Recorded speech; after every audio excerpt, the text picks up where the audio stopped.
ഞങ്ങളെ പ്രവാസികളുടെ നോമ്പ് തുറയാണ്. ഇതെന്താണ്? നാരങ്ങല്ലോ ലൈമാണ് അല്ല ഫൈസൽ ഖാൻ ഞങ്ങൾ രംഗത്തിറക്കാൻ പറ്റില്ല കണ്ടോ. നല്ല അടിപൊളിയായിട്ട് ചോർക്കിൽ വെച്ച് പോകാം. കണ്ണൂരത്തെ പ്രിയപ്പെട്ട കണ്ണൂര എന്താ കോഴിക്കട്ടത്തിന്റെ ഉള്ളിൽ എന്താണ്? ഇതിന്റെ ഉള്ളിൽ എന്താണ്? മീൻ നിറച്ചത് അല്ലേ?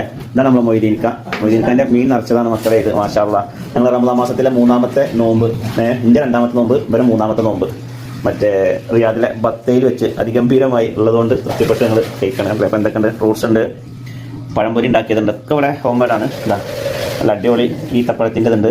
പിന്നെ അവിടെ മനാഫത്ത് എന്ന ശിഖായിയുടെ ഈത്തപ്പഴം ഉണ്ട്, ഈ ശിഖായിയുടെ ഈത്തപ്പഴം, പിന്നെ നാരങ്ങളുണ്ട്, പപ്പായ ഉണ്ട്, അതുപോലെ തന്നെ എല്ലാ സംഭവങ്ങളുണ്ട്. ഇതാണ് ഇതിലെ ഹൈലൈറ്റ്. മീൻ കൊണ്ട് ഉണ്ടാക്കിയതാണ്. നമ്മുടെ സ്വന്തം മൊയ്തീൻക്ക, കണ്ണൂരിൻ്റെ സ്വന്തമാണിത്. നമ്മൾ മൊയ്തീൻക്ക ഇപ്പുണ്ട്. ഇവനൊക്കെ എന്താ ഇവനൊക്കെ ഒരു ഉഷാറില്ലാത്ത നോമ്പ് നോറ്റ സീനാണ്. പിന്നെ നമ്മുടെ കൊണ്ടായിയുടെ സ്വന്തം സുബൈർ ലുലുവിന്റെ സ്വന്തം. ഇതാണ് കണ്ണൂരത്തെ നമ്മളെ മൊയ്തീൻക്ക ഉണ്ടാക്കിയ മീൻ കൊണ്ടുള്ള ഒരു സംഭവം. എന്താ പേര്? ഫിഷ് മോമോസ് അല്ലേ? അതാ മൊയ്തീൻക്ക ഫിഷ് മോമോസ് ആണ്. ഇതൊന്ന് പൊളിച്ച അതാ പൊളിക്കണം. എന്നാ പൊളിക്കും, ഇതിലൊന്ന് പൊളിക്കും.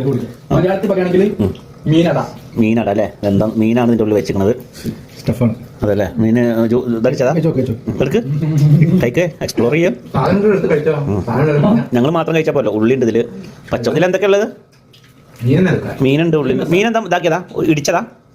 മിക്സിയിൽ ഒന്ന് ആണോ? ആയിക്കോട്ടെ, എന്നാൽ കഴിച്ചോട്ടെ. എന്താ പാടുന്ന നോട്ടെ. സൂപ്പർ, അടിപൊളി അടിപൊളി. ഒരു രക്ഷയില്ല മൈദക്ക, സൂപ്പർ.